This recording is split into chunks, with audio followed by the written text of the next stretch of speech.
चलिए आज अगला क्वेश्चन स्टार्ट करते हैं। यूनिट 1 का ही है। निरक्षी स्थिति क्या है?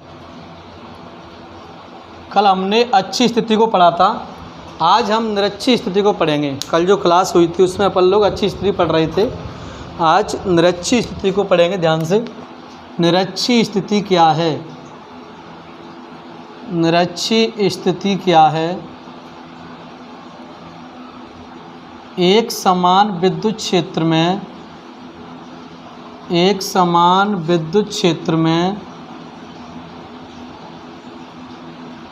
निरक्षीय स्थिति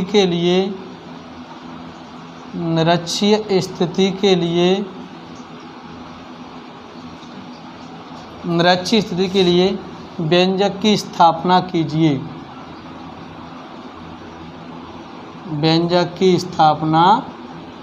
कीजिए। अथवा निरक्षीय स्थिति से अपन लोग अनुप्रस्थ स्थिति भी बोलते हैं। कौन सी स्थिति? अनुप्रस्थ स्थिति। पेपर में इस तरह से भी आ सकता है। अनुप्रस्थ स्थिति क्या है? जिस तरह से अच्छी स्थिति को अनुदैर्घ्य स्थिति कहा जा रहा था, उसी प्रकार से निरक्षीय स्थिति को अपन लोग यहाँ पर अनुप्रस्थ स्थिति बोल रहे हैं। अनुप्रस्थ स्थिति क्या है? विद्युत क्षेत्र में इसके लिए व्यंजक की स्थापना कीजिए। विद्युत क्षेत्र में इसके लिए व्यंजक की स्थापना कीजिए।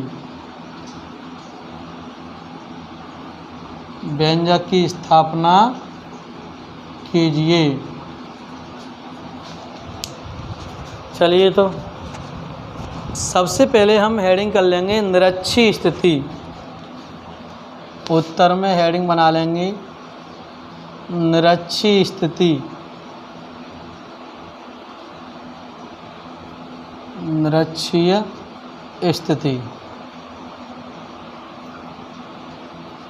क्या होती है निरक्षीय स्थिति भैया? जैसे कि कोई बिंदु जिस पर विद्युत क्षेत्र की तीव्रता की गणना करनी है, अगर वो अक्ष पर होगा तो उसे अच्छी स्थिति बोलेंगे, अगर निरक्ष पर होगा तो उसे क्या बोलेंगे अपन लोग? निरक्षीय स्थिति बोलेंगे। जैसे कि लंबवत होगा तो देखिएगा, जब कोई बिंदु जिस पर हमें विद्युत क्षेत्र की तीव्रता की गणना करनी है तो उसकी बढ़ाई गई निरक्ष पर एक बिंदु स्थित होता है, उस बिंदु को द्विध्रुव के सापेक्ष निरक्षीय स्थिति में कहा जाता है। यानी कि जब कोई बिंदु जिस पर हमें विद्युत क्षेत्र की तीव्रता की गणना करनी है तो उसकी बढ़ाई गई निरक्ष पर एक बिंदु स्थित होता है और उस बिंदु को द्विध्रुव के सापेक्ष, द्विध्रुव कौन सा है? AB, उसके सापेक्ष निरक्षीय स्थिति में कहा जाता है। तो देखिए परिभाषा लिख लेते हैं, साथ ही साथ लिखते चलिए परिभाषा। जब कोई बिंदु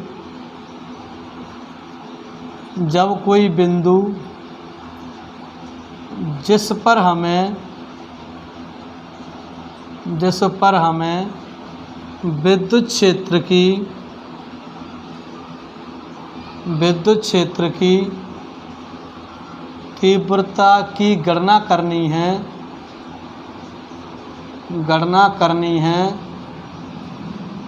तो उसकी बढ़ाई गई निरक्ष पर एक बिंदु स्थित होता है।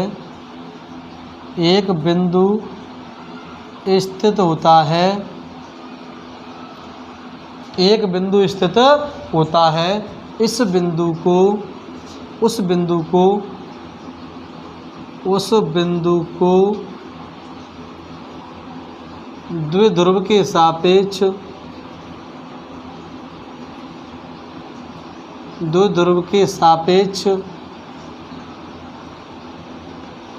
द्विध्रुव के सापेक्ष निरक्षीय स्थिति में कहा जाता है। निरक्षीय स्थिति में कहा जाता है। निरक्षीय स्थिति में कहा जाता है। तो जब कोई बिंदु जिस पर हमें विद्युत क्षेत्र की तीव्रता की गणना करनी है, जब कोई बिंदु जिस पर हमें विद्युत क्षेत्र की तीव्रता की गणना करनी है तो उसकी बढ़ाई गई निरक्ष पर एक बिंदु स्थित होता है, उस बिंदु को द्विध्रुव के सापेक्ष निरक्षीय स्थिति में कहा जाता है। सिंपल सी परिभाषा है।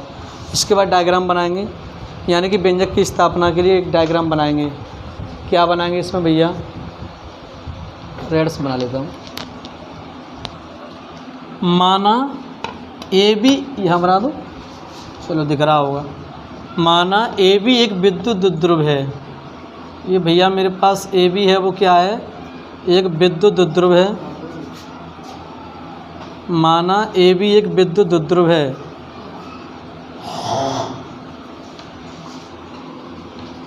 माना ए बी एक विद्युत द्विध्रुव है जो प्लस क्यू और माइनस क्यू, ए बी ये रहा, थोड़ा टेढ़ा सा लग रहा है, चलो दोबारा बना लेते हैं।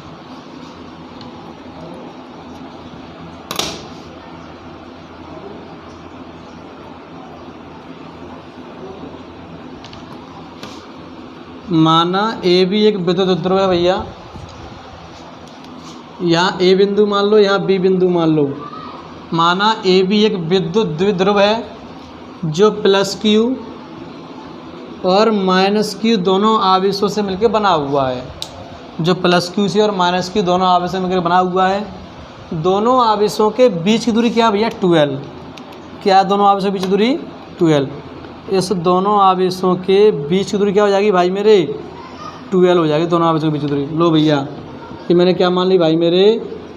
12। दोनों आवेशों के बीच की दूरी क्या हो गई? 12 हो गई। इसका केंद्र बिंदु कहाँ हो जाएगा? यहाँ इसका केंद्र बिंदु हो जाएगा।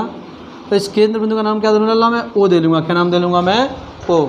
इसके केंद्र बिंदु ओ से स्मॉल आर दूरी पर एक बिंदु क्या है भैया? पी है। केंद्र बिंदु ओ से स्मॉल आर दूरी पर एक बिंदु क्या है भाई मेरे? पी है। एक बिंदु पी, एक बिंदु क्या हो यहाँ पर? पी हो जाएगा। और इस बिंदु पी की बढ़ाई गई निरक्ष पर, तो ऊपर निरक्ष पर बढ़ा देंगे। बढ़ाई गई निरक्ष पर एक बिंदु स्थित होता है, इसको मैंने बढ़ा दिया निरक्ष को। अब दोनों बिंदुओं को इन बिंदुओं से मिला लिया। जो मेन बिंदु पी है उसको माइनस क्यू आवेश कार्ड मिला लिया और उसको प्लस क्यू आवेश कार्ड, दोनों को मैंने आपस में क्या कर लिया भैया? मिलाने का काम किया। इन दोनों को मैंने आपस में क्या कर लिया? मिला लिया। जो एंगल बनेंगे यहाँ वो क्या है? थीटा कोण बनेंगे। क्या बनेंगे? थीटा बनेंगे, थीटा डिग्री कोण। अब यहाँ पर बिंदु क्या है भैया? पी। कौन सा बिंदु है यहाँ पर? बिंदु पी है, क्योंकि बिंदु पी पर ही हमें विद्युत क्षेत्र की तीव्रता की गणना करनी है। इस बिंदु पी की तीव्रता को घटकों में विभाजित कर लीजिए। चलिए, तो पहली तीव्रता जो बाहर प्लस क्यू आवेश कार्ड बाहर जा रही होती है और एक तीव्रता भैया अंदर आ रही होती है। बाहर जा रही होती है यानी E1 मान लूँ इसको, इसको मान लूँ मैं E2 मान लूँ मैं इसको E1 साइन थीटा, क्योंकि ये कैसा घटक है? ऊर्ध्वाधर घटक है। ऊर्ध्वाधर घटकों के साथ हमेशा कौन सा कोण लेते हैं? साइन थीटा लेते हैं, ठीक है। और क्षैतिज घटक उसके साथ हमेशा क्या लेते हैं? Cos theta. यानी कि जो वर्टिकल एंगल है, वर्टिकल है, उसके साथ क्या लेंगे? Sine theta. और यहाँ पर क्या लेंगे भैया? Sine theta. और जो क्षैतिज है उसके साथ क्या लेंगे? कॉस थीटा कोण लेंगे। तो देखिए E1 यहाँ क्या हो जाएगा? E1 की E1 हो जाएगी और कॉस थीटा हो जाएगा इस रेखा के लिए। यहाँ पर E2 हो जाएगा और यहाँ पर क्या हो जाएगा? कॉस थीटा हो जाएगा। बिंदु P पर विद्युत क्षेत्र की तीव्रता हमें क्या करनी पड़ती है? गणना करनी होती है। अब क्या करूँगा कि मेरे पास ये पूरी दूरी क्या है? 12 है। पूरी क्या भैया? 12 है। तो इसको तोड़ दूंगा यहाँ तक, तो क्या हो जाएगी? L और L हो जाएगी। क्या हो जाएगी? L और L, दोनों की LL हो जाएगी। तो यहाँ तक की दूरी L और यहाँ तक की दूरी L, और कुल टोटल मिलकर क्या हुई होंगी? 12। पूरी दूरी क्या है? 12 है। यहाँ तक की L और यहाँ तक की L, कुल टोटल क्या हुई होंगी भैया? 12 हो जाएंगी कुल टोटल। अब आप बताइए, ये O से R दूरी पर एक बिंदु P है, तो लो भैया R दूरी ले लो। इसमें O से R दूरी कहा कह रहा है वो, तो O से R दूरी लेनी पड़ेगी हम लोगों को। लो भाई O से R दूरी ले लीजिए। तो ओ से आर दूरी पर एक बिंदु क्या है, पी है। ओ से स्मॉल आर दूरी पर एक बिंदु क्या है, पी है। इस बिंदु पी पर हमें विद्युत क्षेत्र की तीव्रता की गणना करनी है। किसकी गणना करनी है, विद्युत क्षेत्र की तीव्रता की गणना करनी है। चलिए अब इसमें दो त्रिभुज आ रहे हैं, एक तो ओ पी और बी आ रहा है और एक ओ पी और ए आ रहा है। एक ओ पी बी और एक ओ पी ए आ रहा है। ओ पी बी है, एक ओ पी ए आ रहा है। अब मैं क्या करूँगा कि ओ पी बी में से मेरे पास क्या है, ये आधार है यानी कि बेस है, ये लंब है यानी कि परपेंडिकुलर है, और मुझे किसकी आवश्यकता है, हाइपोटेनियस यानी कि मुझे कर्ण की आवश्यकता है। सो एक और त्रिभुज ले लूँगा ओ पी ए, इसको ले लूँगा मैं ओ पी ए को ले लूँगा। ओ पी ए में क्या है, ये आधार है और ये क्या है भैया, ये भी लंब है। ये आधार और ये क्या है, लंब है। तो उसमें क्या करूँगा मैं, इसको भी त्रिभुज ले लूँगा। तो देखो भैया सूत्र करके बता दूँगा आपको। त्रिभुज समकोण त्रिभुज ओ पी बी में कौन सी प्रमेय में, ओ पी बी में क्या होती है भैया, कर्ण का वर्ग बराबर लंब पे वर्ग और प्लस भैया आधार पे वर्ग। कर्ण का वर्ग लंब पे वर्ग प्लस क्या जाएगा, आधार पर वर्ग हो जाएगा। कर्ण किसका है भैया, हाइपोटेनियस कितना है इसका, नहीं पता मुझे हाइपोटेनियस कितना है, तो कर्ण का वर्ग की कर्ण का वर्ग। अच्छा परपेंडिकुलर कितना है, यहाँ पर आर है। आप देखो लंब कितना है, आर है, तो आर का स्क्वायर प्लस आधार यानी कि बेस कितना है इसका, इसका बेस है एल, तो क्या हो जाएगा एल का स्क्वायर। कर्ण का स्क्वायर, कर्ण का मान कितना है भैया, यहाँ पर देखिए आप लोग, पी बी क्या है, कर्ण है, तो कर्ण लगा दीजिए पी बी की, तो पी बी लगा देंगे स्क्वायर की स्क्वायर और R square plus L square. वर्ग हटाएंगे तो क्या लगा देंगे, रूट लगा देंगे किसी भी संख्या पे से, तो R square plus L square root में हो जाएगी। तो यानी जो पी बी का मान है, जो बी पी का मान है वो कितना हो जाएगा, रूट में R square plus L square. इस तरह से निकालते हैं अपन लोग। क्वेश्चन में क्या कर देते हैं, शॉर्ट कर देते हैं, चित्र में डायरेक्ट रख देते हैं। यहाँ मैंने आपको निकाल के बता दिया कि इस तरह से मानों को अपन लोग यहाँ पर निकालेंगे, ठीक है।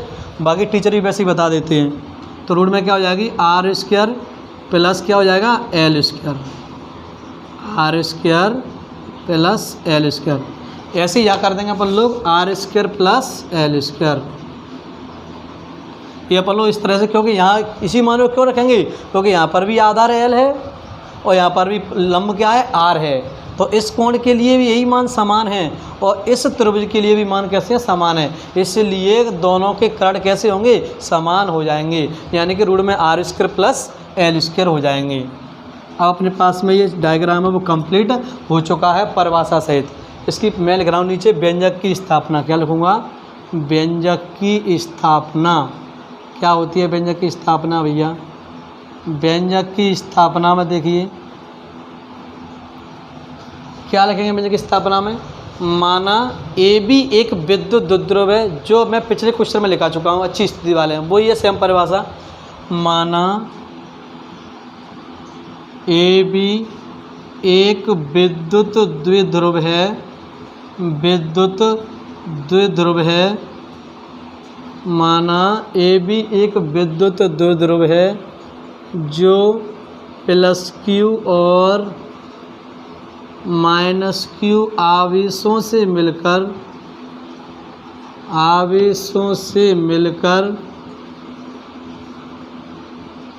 बना हुआ है, जो प्लस क्यू और माइनस क्यू आवेशों से मिलकर क्या हुआ है, बना हुआ है। दोनों आवेशों के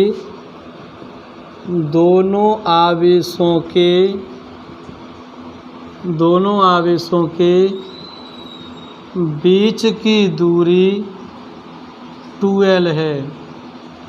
दोनों आवेशों के बीच दूरी क्या है भैया, 2l है।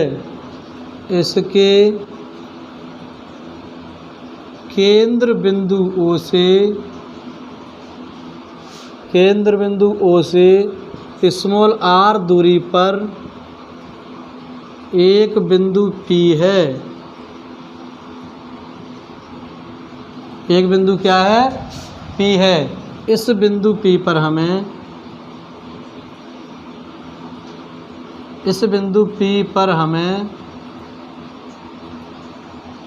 विद्युत क्षेत्र की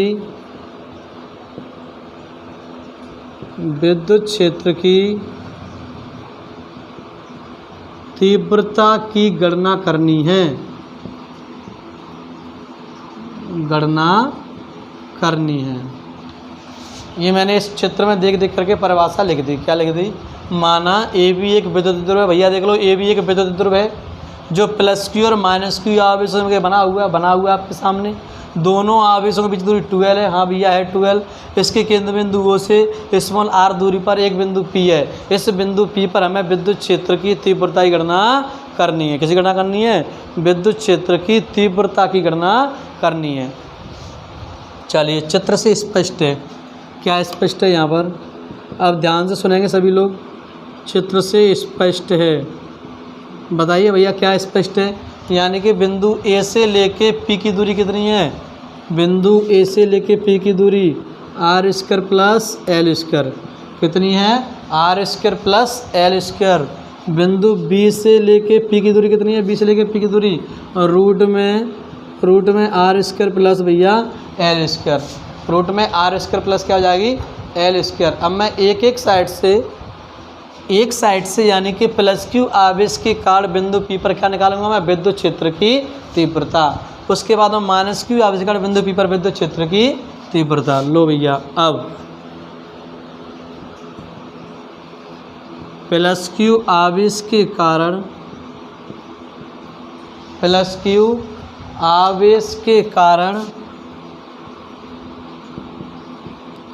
बिंदु पी पर विद्युत क्षेत्र की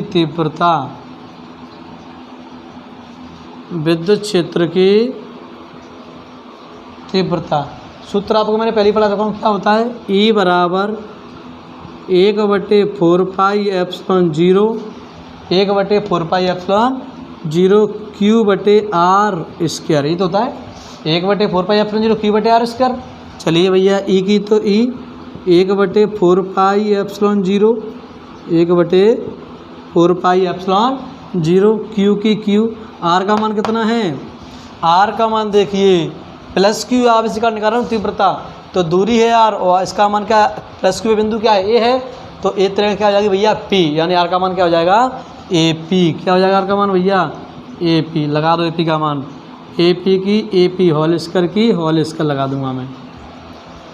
ठीक है भाई। अब इस परिभाषा को आप लोग लिख लीजिए, ये मिटाना पड़ेगा। इस परिभाषा को आप लोग स्क्रीनशॉट ले लो या लिख लो।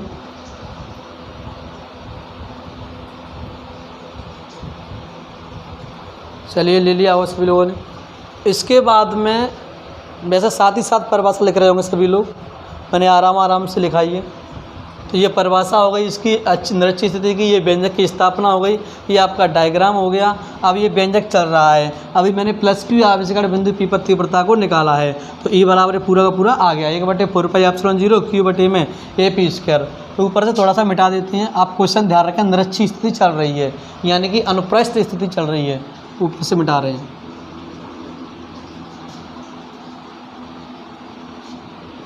चित्र को नहीं मिटा रहे हैं क्योंकि चित्र में से पूरा क्वेश्चन अभी सॉल्व होगा, बस यहाँ तक ही मिटा रहेंगे। चलिए, इसके बाद क्या है?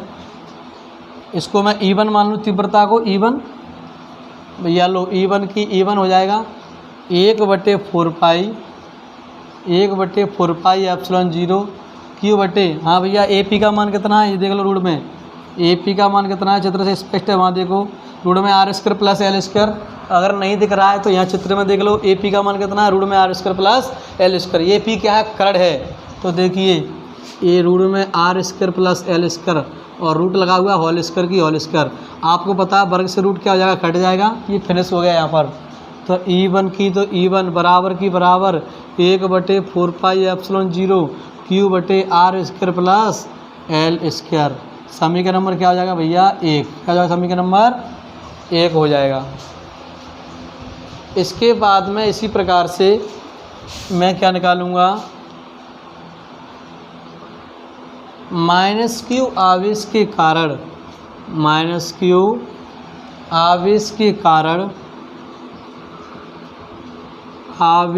कारण बिंदु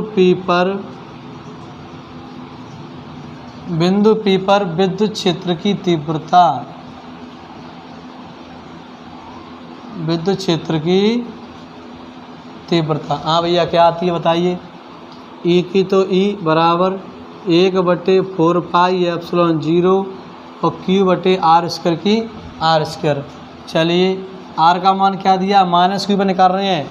माइनस क्यू कौन सा बिंदु, -q कौन सा बिंदु भैया बी है, -q पर कौन सा बिंदु है, बी है, तो बी से लेकर निकालेंगे पी पर निकालेंगे भैया। तो लो भैया बी पी, E2 कर लूँ इसको मैं अब, E2 बराबर 1/4πε0 Q/r का मान है भैया बी पी होल² की होल²। लेकिन हम जानते हैं बी पी का मान क्या है, चित्र से स्पष्ट देखिए, r² प्लस l², और रूट में लिखा है जी E2 बराबर 1/4πε0, ठीक है, Q/r का मान है रूट में r² प्लस l², रूट की तो रूट होल² की, और वर्ग से रूट क्या हो जाएगा भैया, कट जाएगा। तो क्या बच जाएगी, यहाँ बच जाएगी E2 की तो E2 1/4πε0 Q/r² प्लस l²। समीकरण नंबर क्या होगा, 2। कितना हो गया, समीकरण नंबर 2 हो गया। ये समीकरण 1 है, ये समीकरण 2 है। आप बताइए समीकरण 1 के मान में और समीकरण 2 के मान में आपको कोई अंतर दिख रहा है। देखिए E1 का मान क्या है, 1/4πε0, ठीक है, Q/r² l², और वही कंडीशन, सेम कंडीशन में E2 का मान ही वही है, 1/4πε0 Q/r² प्लस क्या हो जाएगा, l² हो जाएगा। ऐसी स्थिति में जब मान बराबर आती हैं तो हम लोग क्या करते हैं, दोनों विद्युत क्षेत्र की तीव्रताओं को घटकों में विभाजित करते हैं। किसमें विभाजित करते हैं, घटकों में, यानी कि क्षैतिज घटक और एक होता है ऊर्ध्वाधर घटक। दोनों तीव्रताओं को हम कहाँ में विभाजित करते हैं, घटकों में विभाजित करते हैं। कर देंगे भैया घटकों में विभाजित। इसको मैं नीचे से मिटा रहा हूँ, यहाँ थोड़ी सी परिभाषा लिखेंगे। क्या लिखेंगे, निरक्षीय स्थिति में विद्युत क्षेत्र की तीव्रता E1 और E2 दोनों परिमाण में बराबर हैं, लेकिन दिशा में कैसी हैं, विपरीत हैं, और दोनों के मान कैसे होते हैं भैया, एक समान होते हैं। इसलिए दोनों विद्युत क्षेत्र की तीव्रताओं को हम क्या करते हैं, घटकों में विभाजित कर देते हैं। इस परिभाषा को आप लोग लिख लेंगे। तो देखिए लो, लेकिन थोड़ी बात लिख देता हूँ मैं। अतः दोनों विद्युत क्षेत्र की तीव्रताएं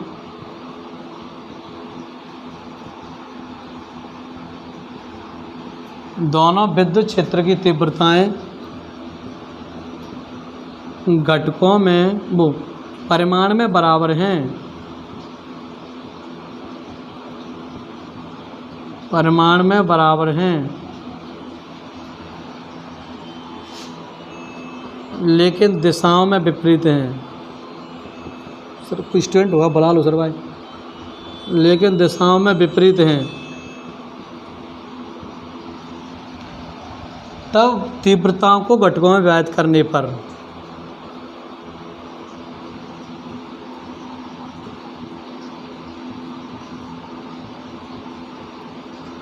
तीव्रताओं को घटकों में विभाजित करने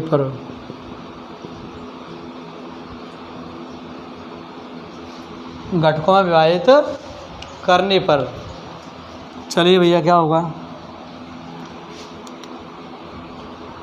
अब हम लगाएंगे पहली तीव्रता। अब विद्युत क्षेत्र की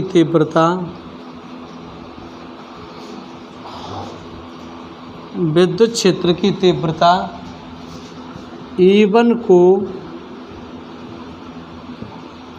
घटकों में विभाजित करने पर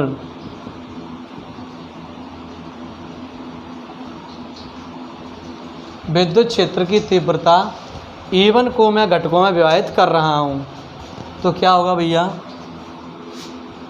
पहला होता है क्षैतिज घटक, उसके बाद है ऊर्ध्वाधर घटक। किसको विभाजित कर रहा हूँ, E1 को, यानी विद्युत क्षेत्र की तीव्रता E1 को विभाजित कर रहा हूँ, तो भैया यहाँ लगा देंगे E1। जैसे इसको भी E1 में विभाजित कर रहा हूँ तो यहाँ लगा देंगे E1। क्षैतिज के साथ में कोण आएगा cos थीटा, और ऊर्ध्वाधर के साथ में आएगा हमेशा sin थीटा। तो कॉस और साइन मैंने दोनों के दोनों यहाँ पर लिख दिए।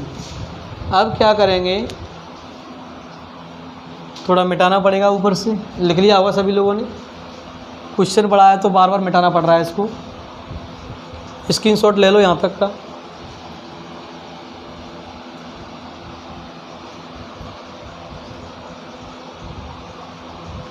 चलो ऊपर से मिटा देते हैं।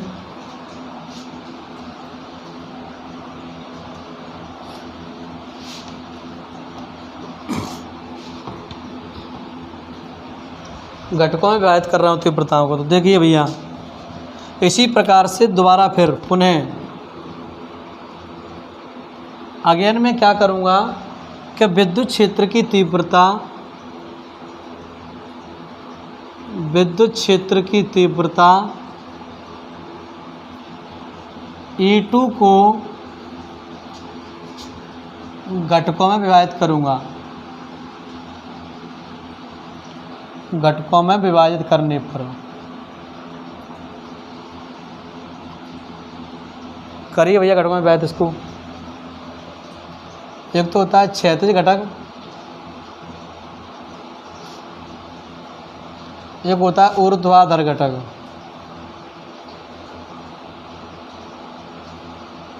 क्षैतिज के साथ में हमेशा क्या आती है, कॉस। तो पहले किसको विभाजित कर रहे हैं, E2 को। तो यहाँ पर E2 ले लिया, यहाँ पर भी क्या ले लिया, E2 ले लिया। E2 कॉस थीटा, यहाँ पर E2 का आया भैया साइन थीटा।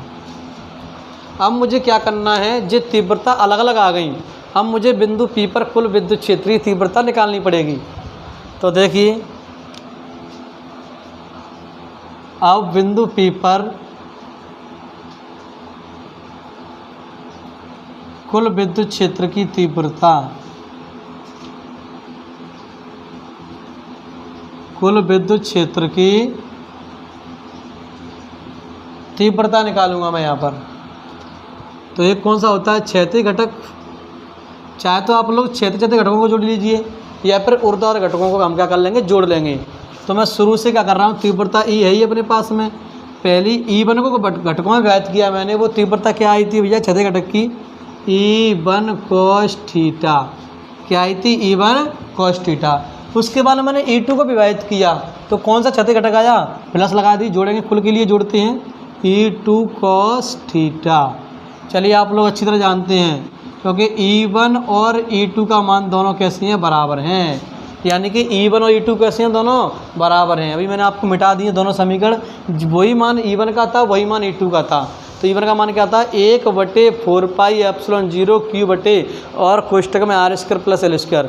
ऐसे U2 का मान भी क्या था, 1/4πε0 Q बटे R² धन L² रूट, और रूट में नहीं, कोष्टक में लिखेंगे इसको, ठीक है।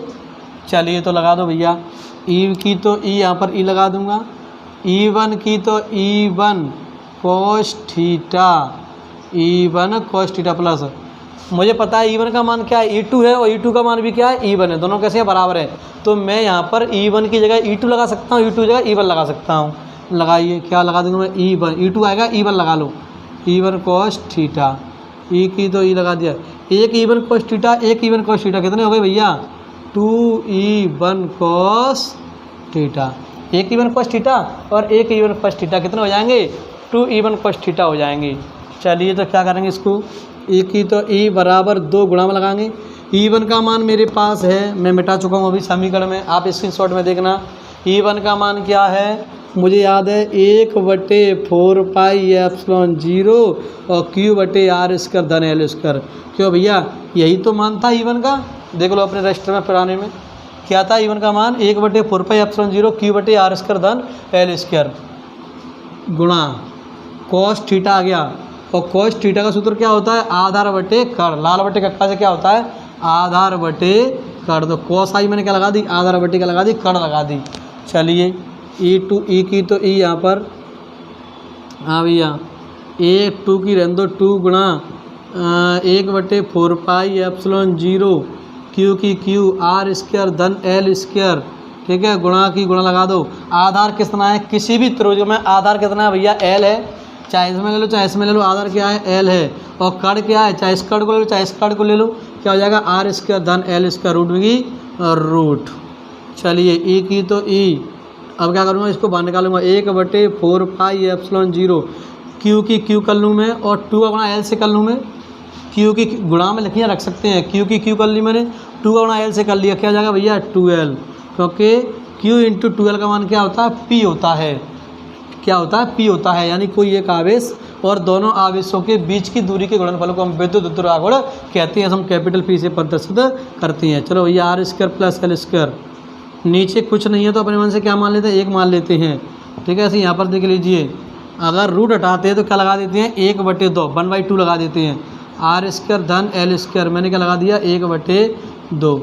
और ये आपको छोटी क्लास में आपने पढ़ा होगा कि गुणा में आधार समान होने पर घातें क्या हो जाती हैं, जुड़ जाती हैं।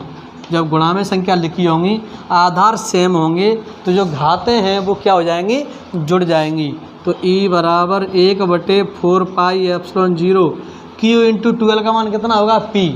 क्यू इंटू 2l का मान क्या हो जाएगा भैया P लगा देंगे यहाँ पर अपन लोग, P बटे यहाँ क्या है r² प्लस l²। ठीक है, गुणा लगा हुआ है, आधार समान है, 1 ले लिया, घातें जुड़ गई। 1 में 1/2 जोड़ेंगे कितना हो जाएगा 3/2।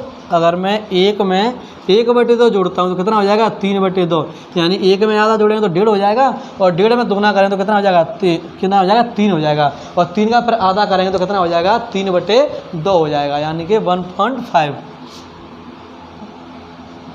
तो देखिए भैया 1/4πε0 P बटे, अब क्या हो जाएगा यहाँ 3/2। आप जोड़ के देख लेना, 1 प्लस 1/2, 1 अपने मन से मान लो, 2 1 2 प्लस 1 1 1, नीचे 2 1 2, यानी 2 1 क्या 3 3/2, इस तरह हो जाएगा ये। ठीक है भैया, चलिए भाई 3/2 ये आ गया बड़े द्विध्रुव के कारण विद्युत क्षेत्र की तीव्रता। लेकिन हम कह रहे हैं यह द्विध्रुव कैसा हो, बहुत छोटा हो, लेकिन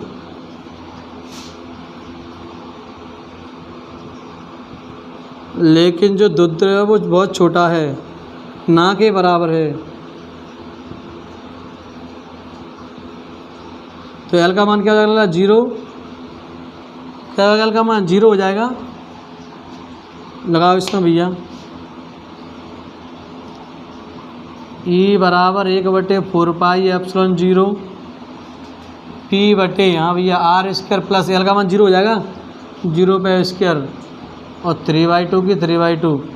E बराबर 1/4πε0 P की P 0 हट जाएगी, क्या बचाएगी r/2 और यहाँ 3/2, 2 से 2 को काट देंगे अपन लोग, तो क्या बचाएगी भैया E बराबर क्या बचाएगी, E बराबर 1/4πε0 और क्या बच गई P बटे r/3। ये आ गई एक समान विद्युत क्षेत्र में निरक्षीय स्थिति या फिर अनुप्रस्थ स्थिति के लिए विद्युत क्षेत्र की तीव्रता। आशा करता हूँ कि सभी लोगों की समझ में आ गया होगा। इसके बाद में नेक्स्ट क्वेश्चन, यानी कि गॉस प्रमेय क्या है, गॉस प्रमेय के आधार पर कूलाम का नियम क्या है, रेखीय आवेशकार विद्युत क्षेत्र की तीव्रता, समतल चादर विद्युत क्षेत्र की तीव्रता, कुचालक गोलेकार विद्युत क्षेत्र की तीव्रता, चालक गोलेकार विद्युत क्षेत्र की तीव्रता, विद्युत फ्लक्स क्या है, धनकोण क्या है, इन सभी कोणों को अपन लोग नेक्स्ट वीडियो में या नेक्स्ट क्लास में पढ़ेंगे। Thank you.